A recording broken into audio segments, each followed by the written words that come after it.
Comedy shows are a place to laugh, not to fight for the spotlight, but some hecklers, they just don't get the memo. What happens when comedians drop the punchlines and start swinging back? Verbally? From being tackled on stage to getting roasted so hard they vanish into silence, these moments will leave your jaw on the floor. Today we're diving into 10 times comedians had absolutely zero chill for hecklers and the chaos that followed. Let's get into it. 1. Matt Rife gets charged on stage. In a wild moment during his OnlyFans tour in Chicago, comedian Matt Rife was mid-performance when a man stormed the stage, seemingly ready to confront him. Instead of panicking, Matt handled the situation like a seasoned pro. Oh my God. Dog, can I help you? Jesus Christ.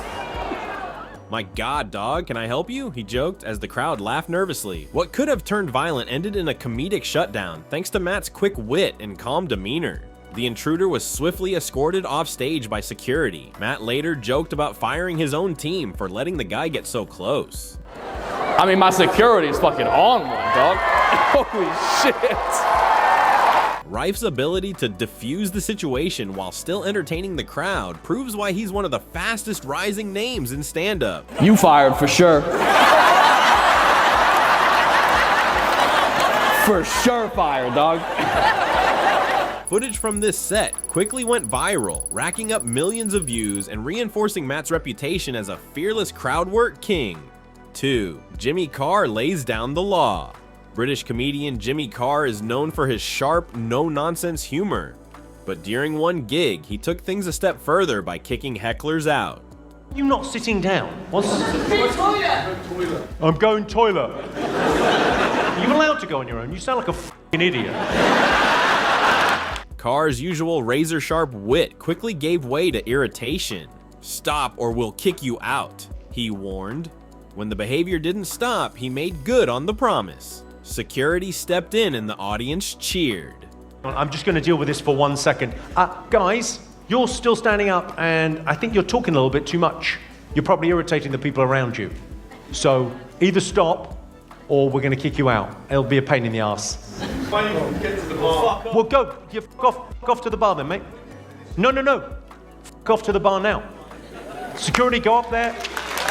What made this moment stand out was how Carr balanced discipline with comedy. He even roasted the girlfriend of the heckler, saying, "Stick a DD asterisk CK in it." No, couldn't give a f, just shush. There's a lovely Australian phrase. Sometimes if a lady's a bit drunk and a bit loud, they'll say, "Stick a dick in it." I imagine you're no stranger. 3. Joe Rogan schools a loudmouth during a packed stand-up show. UFC commentator and podcast host Joe Rogan faced a particularly disruptive heckler who kept yelling random remarks. Joe stopped mid-set and calmly confronted him. Look at his body. He's just a ball of tense muscle just exploding on your face. Pause. 4. Matt Rife versus Astrology Girl. Matt was roasting astrology culture when the woman interrupted with, "I'm a Sagittarius." His response, "I thought you were annoying." What followed was a roasting session that escalated hilariously. On planets that don't even know you. Get this through your head. Astrology is not this magical life guideline that predetermines your future in the stars. No, none of that. Your future is dependent by your own thoughts, opinions, and actions. You are in complete control of how your future turns out. It's not up here. It's in here the whole time. It's up to you. He's known for walking a thin line between humor and insult, and this encounter was a textbook case of how to put a heckler in her place while still keeping the room laughing.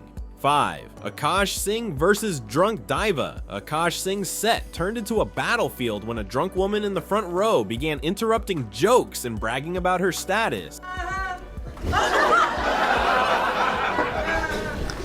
Shut up. Can you let me get to the fucking joke? Who's to make sense? You're this drunk at 7:30, and you think they got the problem? She spilled drinks and tried making the show about herself. Akash didn't back down. You probably do have more money than He said, referring to her alleged success. This moment wasn't just funny, it highlighted how comedians often deal with classism and entitlement from hecklers. 6. Rogan roasts a grown-up baby Joe. Rogan doesn't just host the Joe Rogan Experience. He lives for real-life experiences, especially when they include dealing with out-of-line audience members. During one show, a man kept yelling incoherent things, disrupting the set repeatedly. Finally, Rogan snapped. I think it's a good idea. I'm just curious. Why do you think it's a good idea to just yell shit out? Then once you turn around and look, there's 2,000 other people besides you. You know that, right? Why do you think it's a good idea to just yell _ out? The moment the guy had Joe's full attention, he froze. Curious. Why do you think it's a good idea to just yell shit out? Oh, now you're gonna shut up? I'll get you kicked out, motherfucker. You better talk to me now. Don't be a coward. Do you wish that things had gone better and you got the attention that you feel you deserve, but it didn't work out that way? So you just cry out everywhere. Are you one of those dudes where the light turns red and you still want to take that left turn, so you just go into the intersection anyway and people start beeping? Because you don't give a fuck about other people. You think about your own little baby self, you big old grown-up baby. 7. Jeremiah Watkins takes on the dog mom. During a set about potty training, comedian Jeremiah Watkins encountered a particularly loud heckler, a woman who claimed her daughter was potty trained at 9 months. I guess I'm his comfort when that's happening, right? Some of us, what? Put him on the toilet when he starts to do it. Oh, okay, I'm gonna trust you as a mom. The woman's husband tried to defend her, but it was too late. The audience had turned. By the way, every mom in here is like, well, she's lying. You're 9. She's like, I'm her husband. She's absolutely right. Our daughter was like at 9 months. Potty trained. Oh, by the way, their daughters are dogs, by the way. Watkins didn't just win the moment, he earned audience respect for holding his ground without losing control of the set. 8. Sammy Obeid's brown parents debacle. Sammy Obeid, known for his smart, observational humor, found himself derailed mid-show by a woman who took personal offense to a joke about brown parents, despite the fact that Sammy was referencing his own background. I have a hard time throwing away things if they're not like done. I think that's like the trauma of brown parents, you know what I mean? So I keep looking at you. I looked at you once for the brown parents part. I only did one brown parents reference. I looked at you twice, and you look back at me as if you don't have brown parents. You liar, okay? He even said, there's a little bit of a barrier that needs to happen at a live show, trying to explain the rules of audience etiquette, but she wasn't done. Because I bought your house. let me give you a piece of advice. No, please don't. People in this room are very not happy with what's going on right now. You also do have to understand at the live show, there's like a little bit of a barrier that needs to happen. You can't interrupt the jokes with your commentary. Hell yeah! You didn't say any commentary until you said commentary. That's exactly, because remember I was like, because you know with brown parents and you're like, why'd you look at me when you had brown parents? 9. Isaac Butterfield versus the mooing Karen Australian comedian. Isaac Butterfield faced a classic Karen situation when a woman repeatedly interrupted his show with strange noises and off-topic comments. What? What's your name, ma'am? You made the cow noise. Big moo. Huh? I said hi. Hey, babe, how are you? It began innocently enough. She made a cow noise mid-joke. Isaac joked back, big moo, and moved on, but she kept going, eventually yelling during his setup about dating. He warned her gently, then sharply, telling her to shut up like a pterodactyl. Dudes, though, they don't have anything, and that makes me sad. What? Jeez, you're a... I know. You're like a pterodactyl. Shut up. My God. I know you've been drinking. Please. Drive home.